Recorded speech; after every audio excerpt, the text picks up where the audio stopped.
Part 3. Chapter 9. The Brotherhood of Sweat, Connection and Simplicity.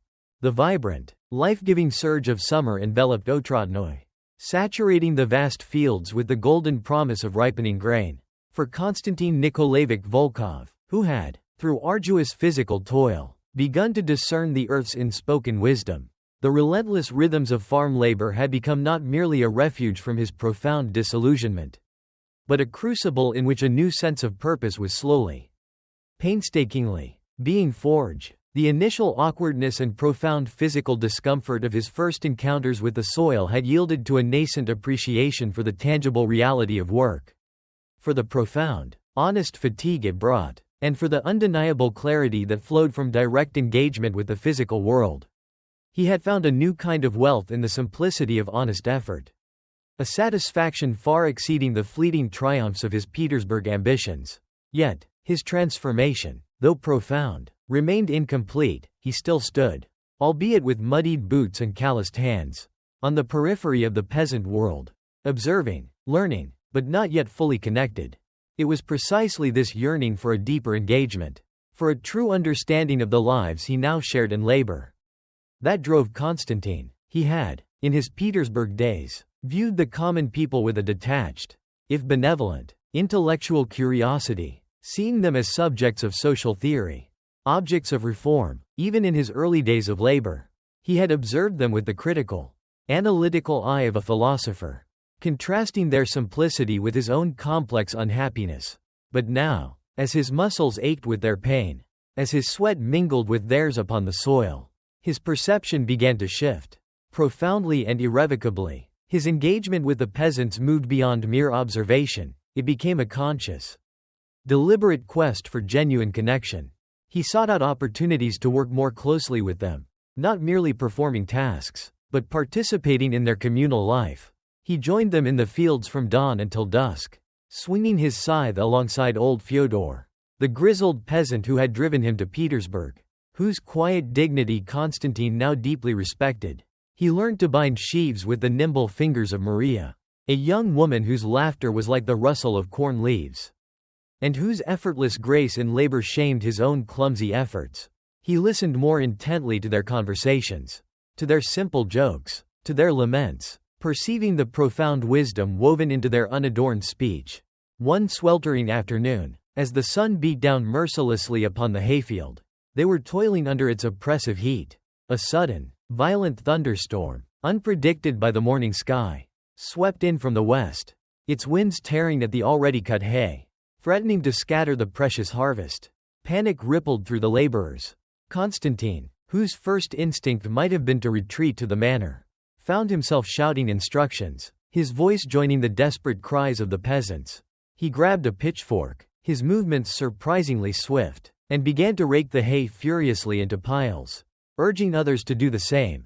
The rain began to fall in heavy, chilling drops, drenching them all, but Konstantin worked with a desperate intensity, his body straining, his face smeared with mud and sweat. Old Fyodor, working beside him, his own breath ragged, looked at Konstantin, his eyes wide with a mixture of surprise and profound respect. "You work like a true peasant, Konstantin Nikolaevich," he bellowed over the roar of the wind, a rare compliment that resonated deeply within Konstantin. They worked side by side, their bodies straining in unison, a silent, desperate brotherhood forged in the face of nature's wrath. When the storm finally abated, leaving the field soaked but much of the hay saved, Konstantin felt an exhaustion that transcended physical weariness. It was a profound, almost spiritual fulfillment, a sense of having genuinely contributed, of having shared a burden not as master and servant, but as fellow men. In these shared struggles, these moments of collective effort, Konstantin began to learn humility. His intellectual pride, which had once been his defining characteristic, began to yield to a profound recognition of the dignity and wisdom inherent in those he had once considered inferior. He saw the intricate skill in the peasant's hands, the intuitive knowledge of the earth, the unyielding patience that no philosophical treatise could teach. He realized that his vast knowledge, his learned theories, meant little in the face of a failing crop or an ailing animal. Here, truth was practical, immediate, forged in the crucible of direct experience. He learned to listen, truly listen to the advice of the peasant elders. Their words often simple, yet imbued with centuries of hard-won wisdom. He asked questions, not from a position of intellectual superiority, but from genuine curiosity, from a profound desire to understand the life he now so eagerly embraced. This humility was not a self-effacing weakness, but a profound strength, an opening of his spirit to new truths. His compassion also deepened. He witnessed the subtle hardships of peasant life, the perpetual scarcity, the fear of crop failure, the quiet endurance of illness without recourse to distant doctors. He saw the mothers struggling to feed their children, the old men working until their bodies broke, the desperate hope for a good harvest. These were not abstract social problems to be debated in salons, but tangible realities that touched his very soul. He began to understand their joy in a new calf, their profound gratitude for a clear day, their quiet faith in God's unpredictable benevolence. He saw the humanity in their struggles, the dignity in their resilience, and his heart, once hardened by the cynical realities of Petersburg, softened with a profound empathy, a boundless compassion for their quiet sufferings and their enduring triumphs. He found himself sharing their burdens, not out of paternalistic duty, but out of a genuine, heartfelt connection, a profound recognition of their shared humanity. He observed the profound wisdom often found in the simple lives of the common people. It was a wisdom not expressed in complex philosophical systems, but in their ancient proverbs, in their practical ingenuity, in their unshakable adherence to tradition. He learned the rhythm of their faith, not as a dogmatic adherence to abstract principles, but as a living, breathing connection to God found in the cycles of nature, in the communal support of one another, in the simple acts of prayer and reverence. He saw the profound peace in their quiet acceptance of fate, their ability to find joy in small moments, their unwavering resilience in the face of relentless hardship. This was the profound wisdom that had eluded him in the libraries of Petersburg. A wisdom rooted in the very soil, in the very essence of human experience. Konstantin's internal transformation, though arduous, was utterly profound. He had once valued societal hierarchy, believing that worth was measured by titles, by wealth, by influence. But now, in the sun-drenched fields, side by side with the peasants, he began to value true human connection over societal hierarchy and wealth. He saw that the relationships forged in shared labor, in mutual support, in honest, unadorned interaction, possessed a depth and authenticity that the superficial exchanges of Petersburg society utterly lacked.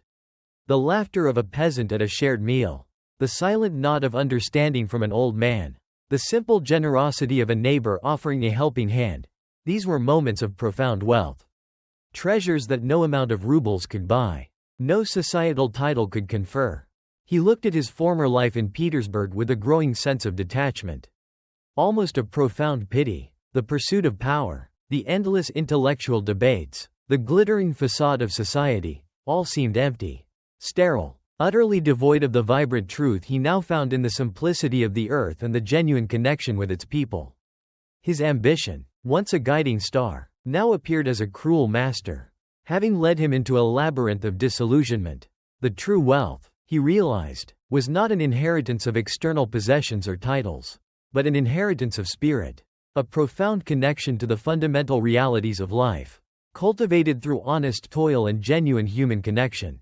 His family, observing his increasing commitment to manual labor and his deepening connection with the peasants, reacted with a mixture of bewilderment, concern, and a quiet, unarticulated hope. His father, Nikolai Petrovich, rarely spoke directly of Konstantin's transformation, but his ancient eyes, filled with a deep, knowing wisdom, often rested on his son with a profound, quiet satisfaction. He saw in Konstantin's calloused hands, in his earnest engagement with the peasants, a vindication of his own lifelong wisdom, a return to the true values of their lineage. He would sometimes join Konstantin in the fields, working silently beside him, their shared labor a profound, unspoken communion between father and son, a mutual acknowledgement of the earth's enduring truths.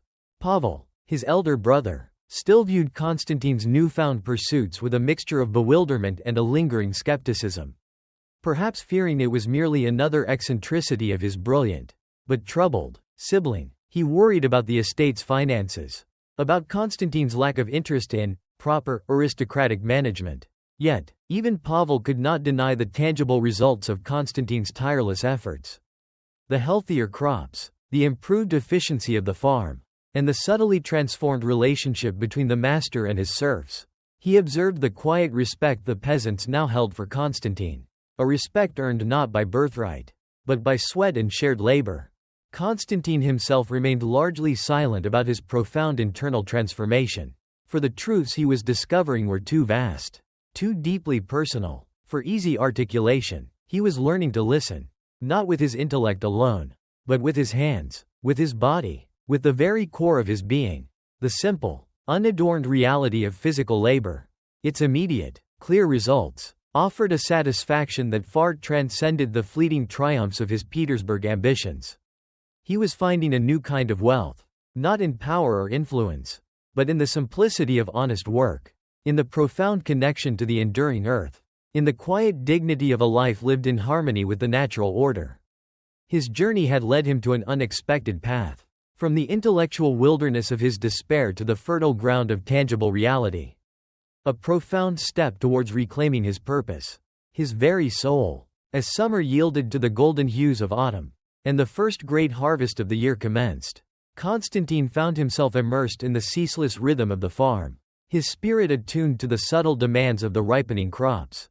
He worked alongside the peasants, their shared sweat, their communal effort, forging an unbreakable bond, a brotherhood of sweat. He no longer felt alienated, but profoundly part of something larger, something real and enduring. The sun beat down on his back, the earth pulsed with life beneath his feet, and in that tangible reality, he found a profound clarity, a sense of peace that had always eluded him in the abstract world of ideas. His mind, once consumed by philosophical questions, now found its answers in the quiet wisdom of the soil, in the simple, undeniable truths of honest toil. He saw God not as a distant, abstract concept, but in the miracle of germination, in the abundance of the harvest, in the enduring strength of the earth itself, in the profound connection between man and creation. His faith, once shattered, was slowly, painstakingly, being reassembled, piece by painful piece, into a new, more profound conviction, one born not of dogma, but of direct experience, of unwavering connection to the simple, divine order of creation. The human connection he now found in shared labor, in shared vulnerability, became the true wealth he had so desperately sought. The fields of Otradnoy, which he had once dismissed as a mere backdrop to his ambitious life, now revealed themselves as the true source of his inheritance, a legacy not of rubles or titles, but of a profound, enduring philosophy of life. He was breaking the ground, not just of his fields, but of his own soul, cultivating a new path towards true wealth, found in the simplicity of the earth, in the dignity of honest labor, and in the profound, unwavering connection to the very source of life. His journey had led him through disillusionment and despair, but it was leading him, at last, to a profound, unexpected satisfaction, a quiet triumph of the spirit.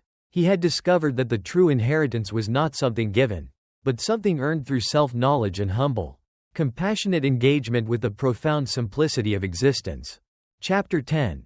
Rebuilding a life. Purpose beyond possession. The golden hues of autumn had yielded to the profound slumber of winter. And now, the nascent breath of spring once more stirred the vast lands of Otradnoy. For Konstantin Nikolaevich Volkov, this cyclical awakening of nature mirrored the quiet, yet profound, revolution that had taken root within his own soul. The bitter taste of disillusionment, having consumed his Petersburg ambitions and shattered his youthful idealism, had slowly been purged by the honest fatigue of manual labor and the burgeoning wisdom gleaned from the simple, enduring lives of the peasants. He had found a new philosophy of life, one rooted not in abstract thought or the fleeting promises of societal influence, but in the direct, tangible experience of the earth, in self-sufficiency, and in the profound dignity of honest toil. Now, armed with this hard-won understanding, Konstantin embarked upon the arduous, yet deeply fulfilling, task of actively reshaping his estate and his life, forging a new path for himself and for the community of Otradnoy. His return to Otradnoy had been born of despair, a desperate retreat from the wreckage of his Petersburg ambitions. His initial engagement with physical labor had been a tentative, almost involuntary act, a search for refuge from the torment of his own thoughts. But as the seasons turned, and as he plunged deeper into the elemental rhythms of farm life, what began as therapy had transformed into a profound conviction. He now saw the land not merely as inherited property, a source of material wealth, but as a living entity, a sacred trust, a fertile ground for cultivating not just crops, but truth, purpose, and genuine human connection. The grand designs of his youth, once aimed at reforming Russia through intellectual argument and bureaucratic power, had profoundly narrowed, yet simultaneously deepened, focusing on the tangible realities of his own estate, his own small corner of the world. Konstantin began to initiate changes, moving deliberately, thoughtfully, in a manner that subtly yet profoundly diverged from conventional aristocratic practices. He was not driven by the desire for greater profit, nor by the whims of fashion, but by a burgeoning conviction that true well-being, true wealth, lay in principles of simplicity, self-reliance, and communal well-being. His vision was not one of grand agricultural innovation, but of a more harmonious, equitable relationship between man and land, and between master and peasant. His first practical steps were small, yet significant. He began by focusing on improving the conditions of the serfs, not merely out of paternalistic duty, but out of a genuine respect born of shared labor. He ordered the dilapidated peasant dwellings to be repaired, personally overseeing the work, sometimes even laying logs himself. Much to the quiet astonishment of the peasants, he ensured that the serfs' allotments of land, which had sometimes been unfairly encroached upon for the manor's benefit, were restored to their rightful boundaries, even if it meant a slight reduction in the manor's immediate income. He established a small, rudimentary schoolhouse, personally sourcing books and finding an old, semi-literate clerk to teach the peasant children, believing that genuine enlightenment began not in abstract universities, but in the fundamental ability to read and write. These were not acts of grand philanthropy, but tangible expressions of his evolving philosophy, a practical application of his newfound compassion. He found true purpose not in accumulated wealth or societal recognition, for those had proven hollow and fleeting, but in the tangible acts of cultivating the land and nurturing his community. He spent his days in the fields, working alongside the peasants, his hands now truly accustomed to the plow, the scythe, the axe. He introduced new crop rotation methods, carefully researched from agricultural treatises that he now read with a practical, discerning eye, always seeking to improve the land's fertility, to increase its yield, not for personal gain, but for the collective benefit of all. He taught the peasants new methods of drainage, of fertilization, of pest control, sharing his knowledge not as a master dictating, but as a fellow laborer sharing valuable insights. His efforts were not always met with immediate acceptance. The peasants, deeply rooted in their ancient ways, were often cautious, sometimes resistant to change, but Konstantin persisted with a quiet patience, demonstrating the efficacy of his methods through diligent effort and tangible results, earning their trust through shared labor and honest intention. His own lifestyle reflected his new principles of simplicity and self-reliance. He dramatically reduced the number of household servants in the manor, choosing to perform many tasks himself, tending the fire, fetching water, even mending his own clothes. His aristocratic wardrobe was largely abandoned in favor of plain, durable peasant attire, which he wore without self-consciousness. He ate simple, hearty meals, often sharing bread and kvass with the peasants in the fields, finding a profound satisfaction in the communal simplicity of their shared sustenance. The grand, empty rooms of the manor, once filled with the ghosts of his lost ambitions, now served as a stark reminder of the superficiality he had escaped. He preferred the quiet, physical demands of the outdoors, the honest weariness that brought deep, restorative sleep. His family, particularly his elder brother Pavel Nikolaevich, observed these dramatic shifts with a mixture of bewilderment, concern, and a deep, ingrained resistance to change. Pavel, a man of conventional aristocratic sensibilities, valued tradition, order, and the maintenance of their family's inherited status. He viewed Konstantin's actions as eccentric, perhaps even foolish, a bizarre indulgence of a once brilliant mind that had been broken by the city. Konstantin, Pavel would exclaim, his voice tinged with frustration. What is this madness? You, a Volkov, working in the fields like a common serf? You are undermining our position. The other landowners, what will they say? You are neglecting the proper management of the estate for these peasant experiments. He saw the reduction in servants, the simple dress, the communal meals, as a betrayal of their noble heritage, a descent into unseemly rusticity. He worried about their financial standing, about the loss of their social connections, about the very reputation of the Volkov name. Konstantin would listen patiently to Pavel's remonstrations, his own face calm, his gaze holding a profound, quiet conviction. He rarely argued, for he knew that words alone could not bridge the chasm of their differing worldviews. Pavel, he would reply, his voice gentle but firm, my purpose is not to uphold superficial appearances, but to seek truth, and I have found it here. In the soil, in honest labor, in the dignity of these people. True wealth, my brother, is not measured in rubles or societal standing, but in the health of the land, in the well-being of our community, in the clarity of one's own conscience. The true inheritance is not something given, but something cultivated, something earned through direct engagement with life. Nikolai Petrovich, their father, though now frail and increasingly withdrawn into the quiet contemplation of old age, watched Konstantin with a discerning eye. He recognized in his son's transformation a profound vindication of his own lifelong wisdom. The truths he had always espoused about the earth, about humility, about simplicity. He saw Konstantin's calloused hands, his sun-darkened face, and a faint, almost imperceptible smile would touch his lips. He understood the unspoken language of his son's renewed purpose, a purpose that resonated with the very soul of Otrotnoy. The challenges of reform were numerous, often subtle, and occasionally daunting. The peasants, deeply rooted in their ancient ways, were not always quick to embrace Konstantin's new methods. They distrusted innovation, preferring the predictable rhythms of generations, even if those rhythms yielded less abundant harvests. They were wary of a master who soiled his hands, fearing it was a strange caprice, a temporary madness that might one day lead to harsher demands. Some whispered that he was trying to undermine the established order, others that he had simply gone mad from his city experiences. Konstantin met this resistance with the same quiet patience he applied to the stubborn earth. He demonstrated the efficacy of his methods through tireless effort and tangible results, building their trust not through authority, but through shared labor and genuine concern. He showed them, through example, that his interests were truly aligned with their own, that his vision for the estate encompassed their well-being. He extended his efforts beyond agriculture, actively nurturing his community in other ways. He served as an informal arbiter in local disputes, drawing on his legal knowledge not to enforce rigid rules, but to seek equitable, compassionate solutions. He shared his books, his knowledge, offering to read aloud from texts that explained practical farming techniques or simple principles of health.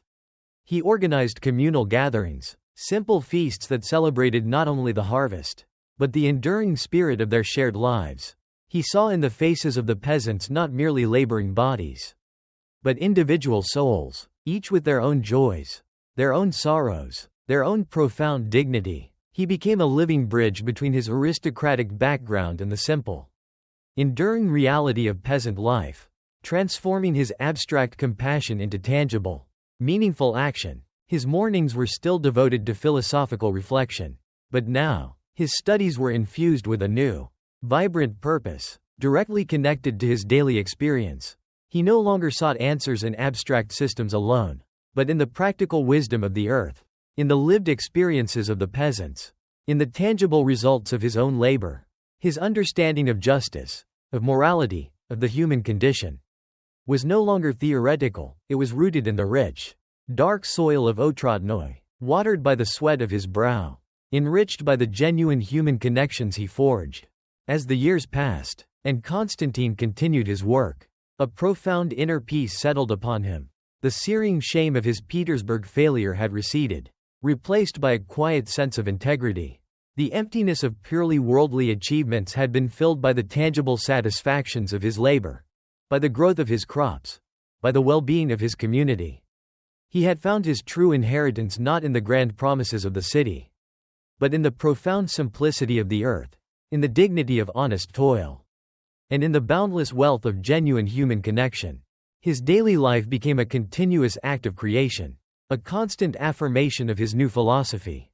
He saw the seasons as a metaphor for his own journey, the harsh winter of his disillusionment, the slow, arduous thaw of self-discovery, and now, the enduring summer of purpose, yielding a true harvest of meaning. He understood that true wealth was not measured by what one accumulated, but by what one cultivated, not by external recognition, but by internal clarity, not by societal status, but by the profound integrity of one's spirit and the depth of one's connection to life itself.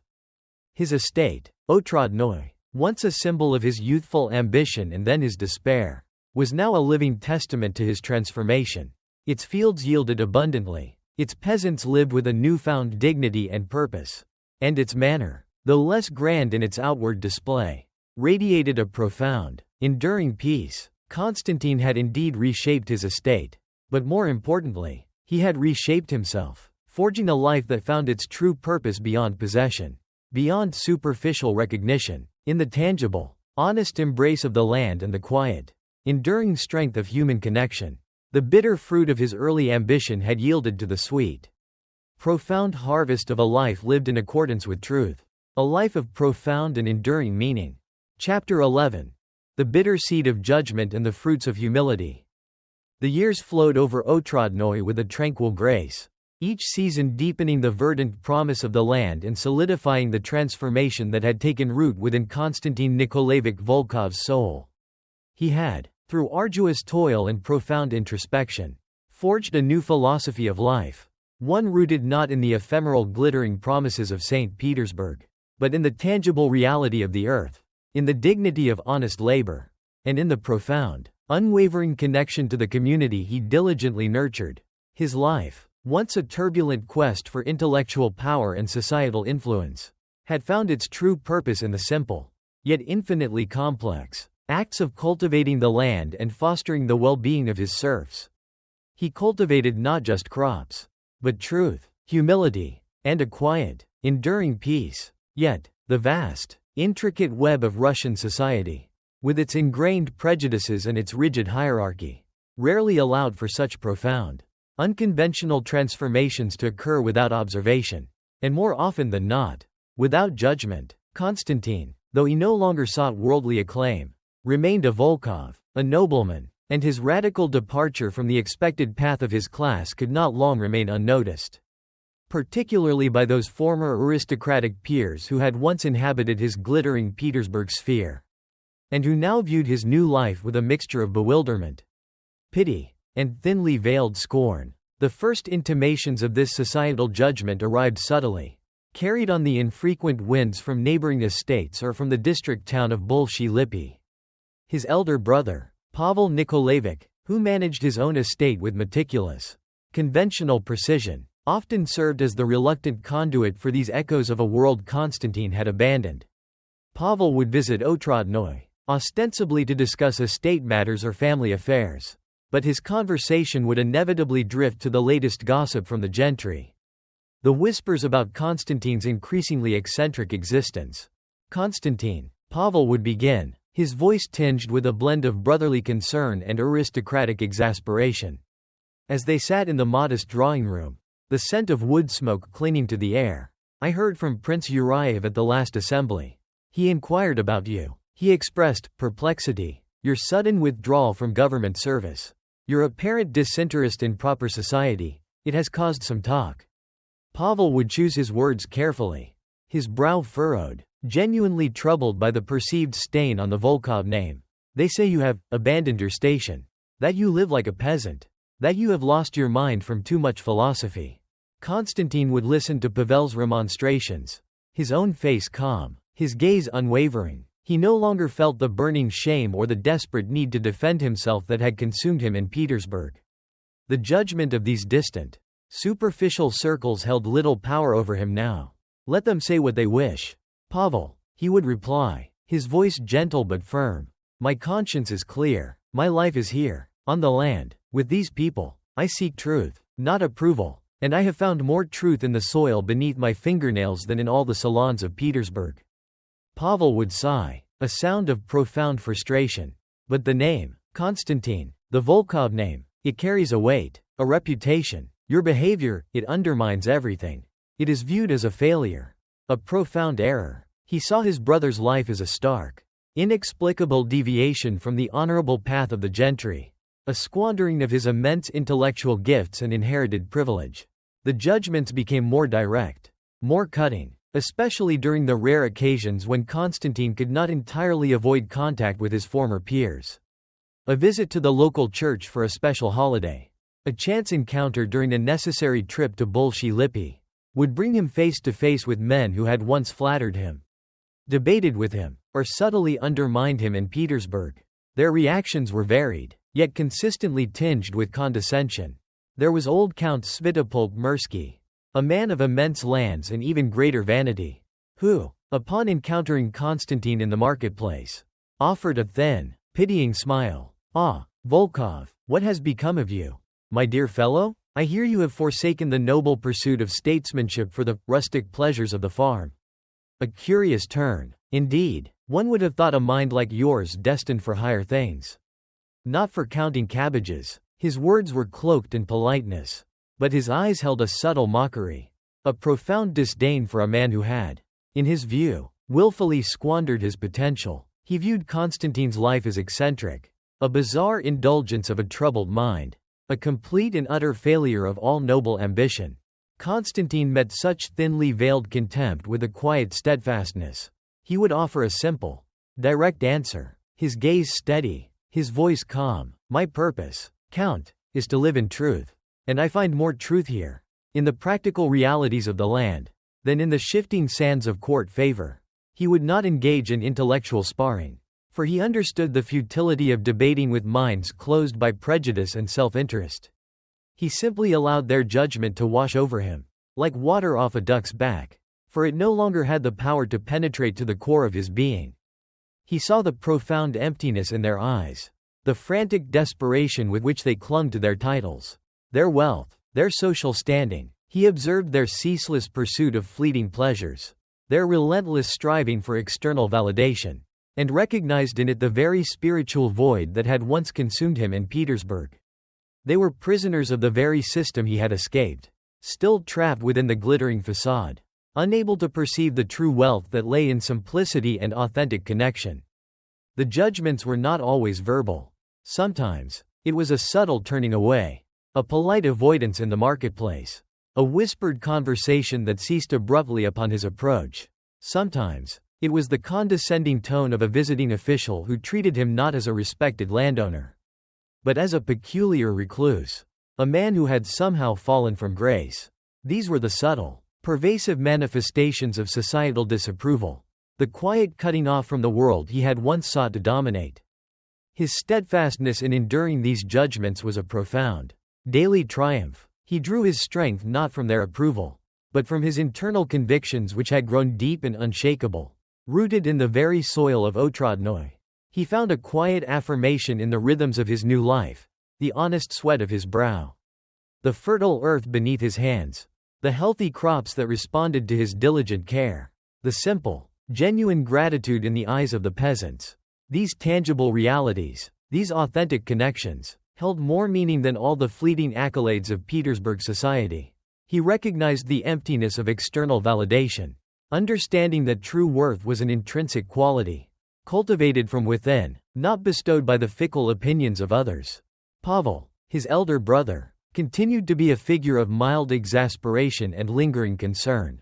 He would often plead with Konstantin to reconsider, to return to Petersburg, to reclaim his rightful place in society, to mend his reputation. "Konstantin," he would argue, his voice earnest, "you have a duty to the family name. To abandon society is to abandon your very station. What will become of our legacy if you continue in this strange peasant existence?" Pavel saw the social connections, the accumulation of wealth, the adherence to aristocratic custom, as the very essence of their inherited legacy. He could not comprehend Konstantin's profound indifference to these external markers of success. Konstantin would listen patiently, his gaze calm. "Our legacy," Pavel, he would reply, is not in dusty titles or fleeting wealth. It is in the land, in the lives we cultivate, in the honest principles by which we live. And I have found a truer wealth here, a purpose that resonates with my soul, beyond any empty accolades of society. He understood that Pavel, bound by his own conventional worldview, could not truly grasp the freedom he had found in abandoning societal expectations. Their conversations often ended in a quiet stalemate, a testament to the fundamental divergence of their paths. His parents, Nikolai Petrovich and Maria Alexeyevna, both now quite old and frail, observed Konstantin with a mixture of quiet pride and lingering bewilderment. His father, in his lucid moments, would nod approvingly at Konstantin's work in the fields, at his diligent care for the serfs, seeing in it a vindication of his own lifelong philosophy. He understood the deep, honest truths Konstantin had embraced.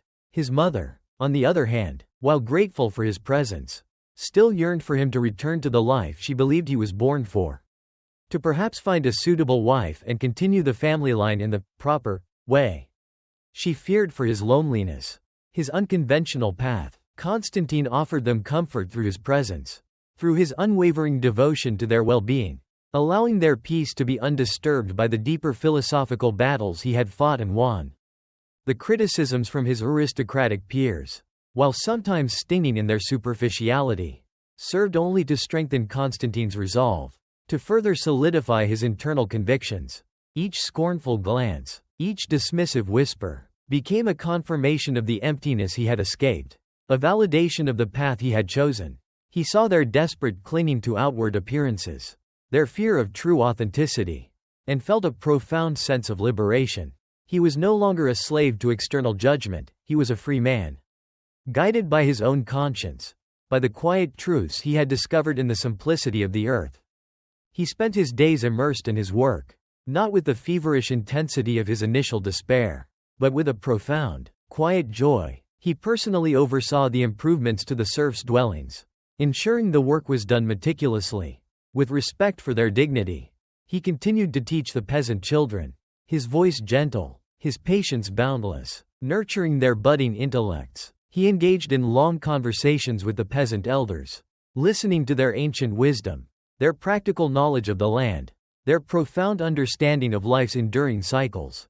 He found a depth of human connection in their simple, honest interactions that Petersburg society, with all its glittering sophistication, could never provide. This was his true wealth, a treasure beyond ruble or title.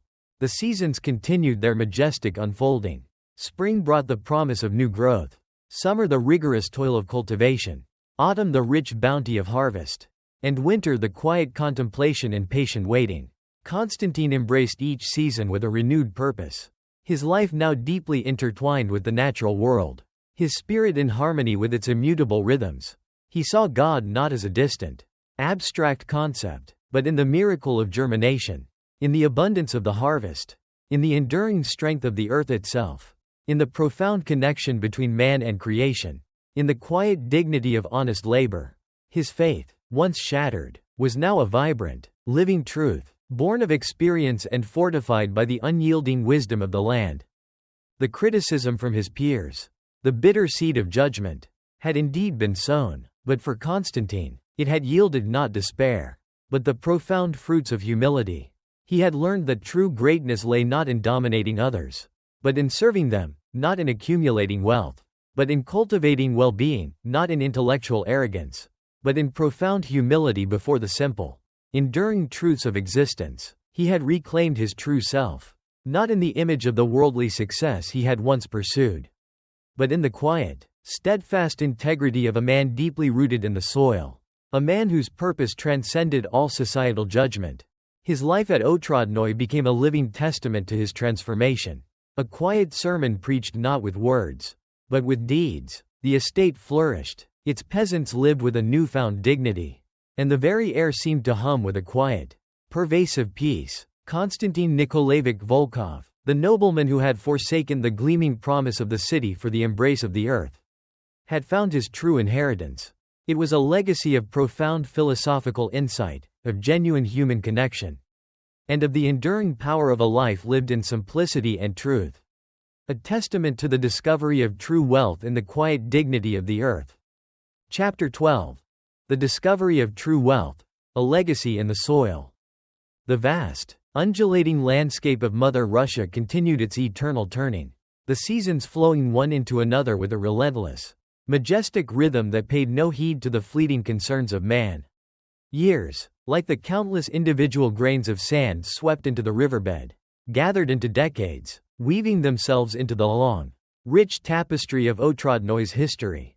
The spring brought forth its tender promise, the summer its verdant bounty, the autumn its melancholic harvest, and the winter its stark, silent beauty, each a testament to the immutable cycles of creation.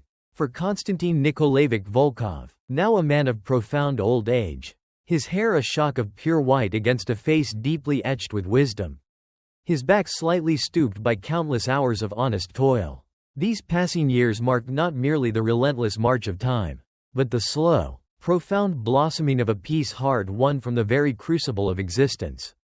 A serenity forged in the fires of suffering and tempered by a deeply personal, transformed faith. The echoes of his Petersburg ambitions, the bitter taste of disillusionment, the lingering shadows of past despair, though they never entirely vanished from the hidden chambers of his memory, had transformed from a torment into a somber, integrated part of his being, lending his life a profound depth and an undeniable truth. Konstantin's later years in Otradnoy were not characterized by dramatic events or overt displays of heroism. For his triumphs had always been quiet, his victories internal, and his sorrows often unspoken. Instead, his life unfolded with a profound dignity, a tranquil presence that seemed to emanate from the very core of his being. Touching all who came near, his hands, though now gnarled with age and etched with the indelible marks of countless hours of labor, still possessed a quiet strength, a gentle competence that had nurtured life from the soil and from his own flesh. His eyes, once burning with youthful ambition, now held a deep, serene light, reflecting the vast, quiet wisdom he had accumulated. His face, deeply lined by sun and wind, was a map of endured effort, profound empathy, and an unshakable inner peace. He was no longer the brilliant, restless young nobleman, but a man profoundly at peace with himself, deeply rooted in the land he served. He had returned from Petersburg a man utterly broken, his youthful innocence, once a tender bloom, consumed by the furnace of disillusionment and moral compromise. Yet, through his relentless labor in the fields, through the quiet, ancient counsel of old Fyodor and other peasant elders, and through the arduous, continuous journey of self-forgiveness and the profound reaffirmation of his purpose, he had found a path back to himself. It was not a return to the superficiality of his past, but a profound transformation, a new and deeper understanding of what it truly meant to be human.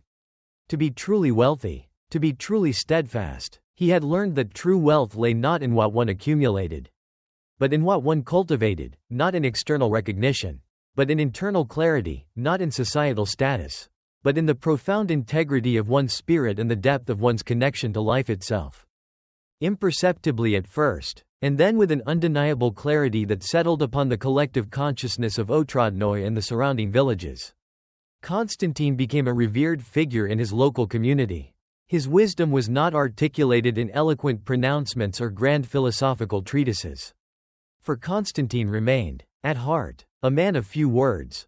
His profound insights often conveyed through silence, through a discerning gaze, through the quiet strength of his presence.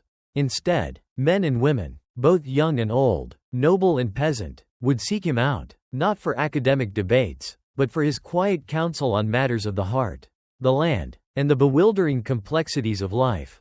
When a young farmer struggled with a blighted crop, despair etching lines on his face, Konstantin, though now too old for strenuous labor, would walk the field with him, his gnarled hand brushing the affected plants, his ancient eyes seeing beyond the visible, offering not only practical solutions rooted in generations of agricultural knowledge but also a quiet assurance that sometimes the land, like life, simply demanded patience and endurance, a profound trust in its eternal, immutable cycles. He would speak of the earth's resilience, of its capacity for renewal even after the harshest winter, subtly drawing parallels to the human spirit.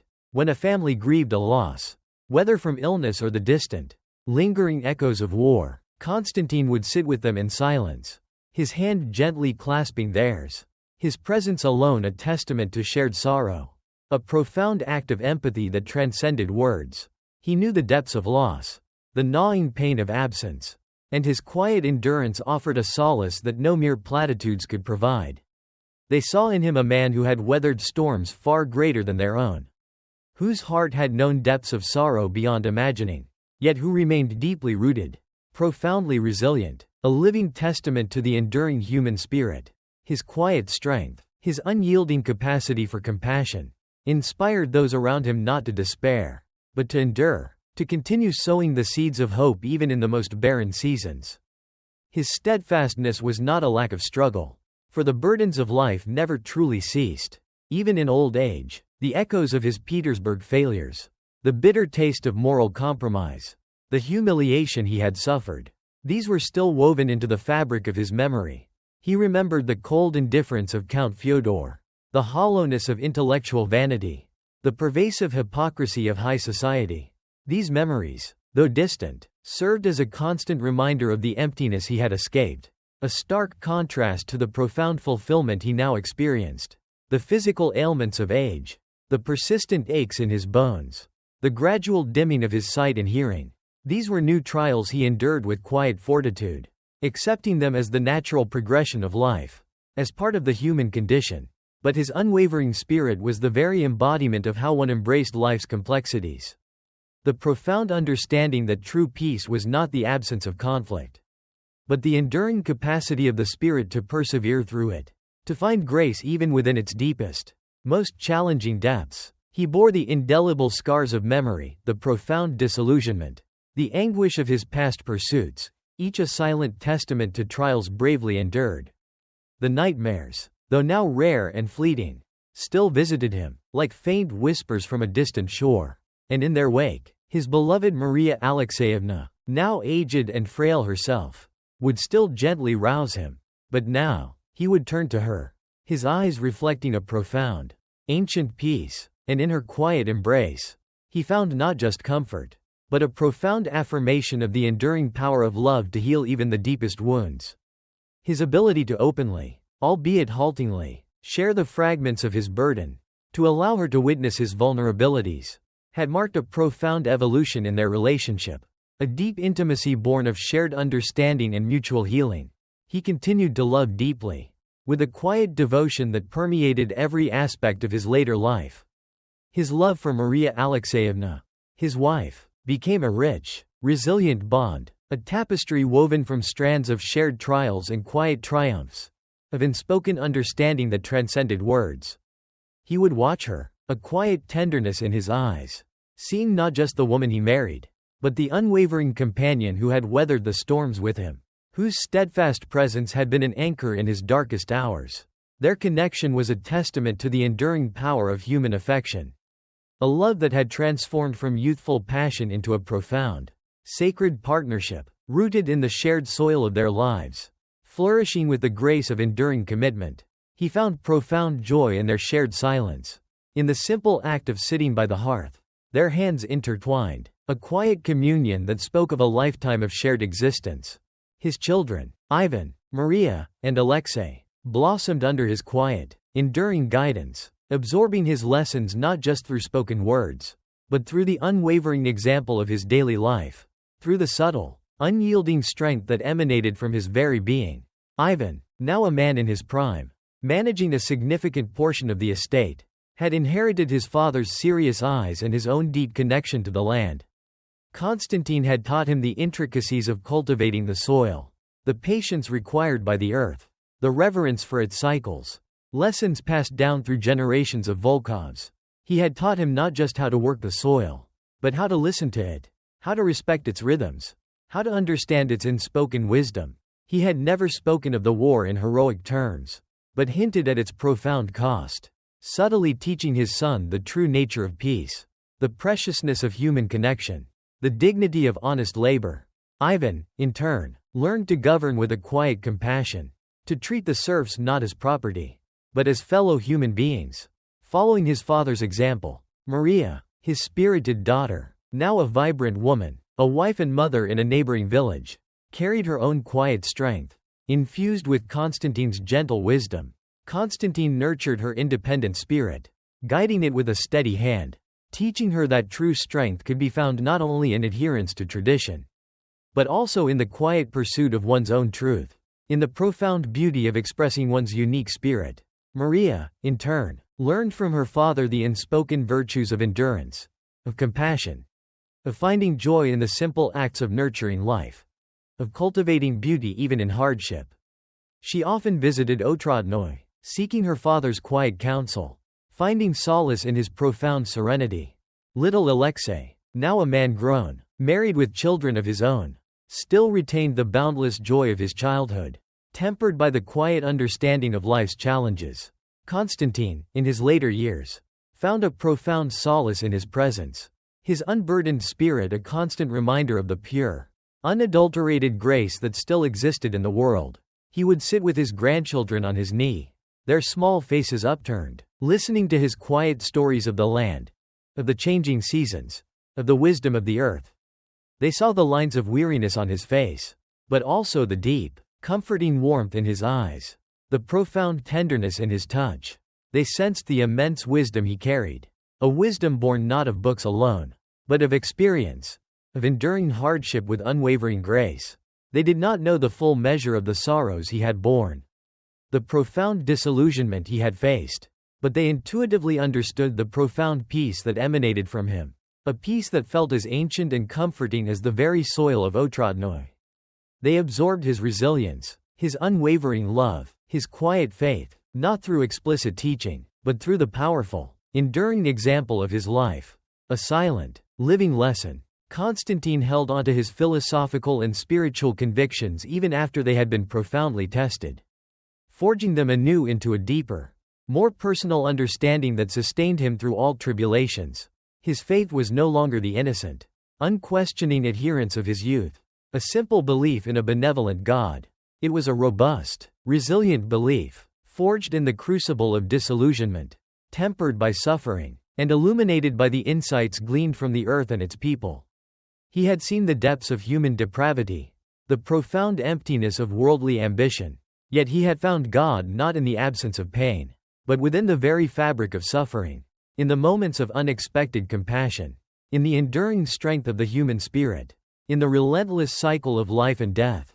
His prayers, though still carrying the echoes of past pleas and doubts, were now imbued with a profound gratitude, a quiet acceptance of the mysteries of divine will. He continued to attend church, to participate in the ancient rituals, finding in the communal worship not just tradition, but a profound connection to the collective soul of his people, to a shared spiritual journey that transcended individual understanding. He lived his philosophy, embodying its principles in every simple, daily act. As Konstantin's later years unfolded, he became a living embodiment of the enduring human spirit, a legacy of authentic living, not merely for his children and grandchildren, but for the entire community of Otradnoy. He did not recount tales of battlefield glory, for there was none, nor of intellectual triumphs in Petersburg, for those had proved hollow. Instead, he lived a life that spoke volumes about endurance, about the profound value of home, of family, of faith, and of the land. His hands, though aged and trembling, continued to work the soil, his movements deliberate and purposeful, a silent testament to his unwavering commitment to life. His eyes, though shadowed by memory and the inevitable sorrows of a long life, held a profound serenity, a hard-won peace that radiated outward, touching those around him with its quiet light. His legacy was passed down not through titles or riches, for he had long since understood their fleeting nature. Instead, it was transmitted through example and the transformed land itself.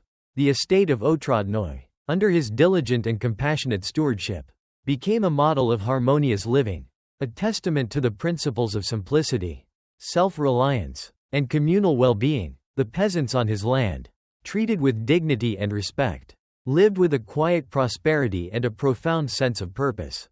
The very soil, nurtured by his hands and his philosophy, yielded abundantly, a tangible manifestation of the true wealth he had discovered. His children and grandchildren, observing his life, absorbed his lessons not through lectures, but through the powerful, enduring example of his daily existence. They learned the dignity of labor, the value of authenticity, the profound joy found in cultivating not just crops, but genuine human connection in a deep, abiding peace. Konstantin Nikolaevich Volkov lived out his days in Otradnoy, a man reconciled with his past, embracing his present, and leaving behind a profound testament to the quiet strength of the human heart, to its capacity for steadfastness in the face of overwhelming adversity. His life became a living sermon, a testament to the enduring truths of faith, family, and the profound, healing power of the gentle soil. He was, truly, a quiet titan of resilience, his steadfast heart a beacon in the enduring human story, a man who had discovered that the true inheritance was not something bequeathed by birth, but something cultivated by the soul, a wealth found not in the gleaming promises of the city, but in the profound, unadorned simplicity of the earth. And so, the quiet years passed, weaving themselves into the enduring tapestry of Otradnoy's long and humble history. Konstantin Nikolaevich Volkov, who had, through the profound disillusionment of his early ambitions and the arduous journey of self-reckoning, finally discovered the true meaning of his inheritance, bore the indelible marks of his life not as burdens, but as testaments to a profound truth. His existence, measured in the patient turning of the seasons, the joyous growth of his children and grandchildren, and the ceaseless rhythm of the land he so lovingly cultivated, became a living sermon. He was a testament to the enduring power of a life lived not for titles or riches, but in the profound simplicity of the earth, in the quiet dignity of honest toil, and in the unwavering strength of deeply held philosophical and spiritual convictions, leaving behind a legacy of authentic living that resonated through the very soil itself. A quiet triumph against the fleeting follies of the world. The short story ends here. Thank you for taking the time to listen to the story. Thank you. Goodbye and see you again in the next stories.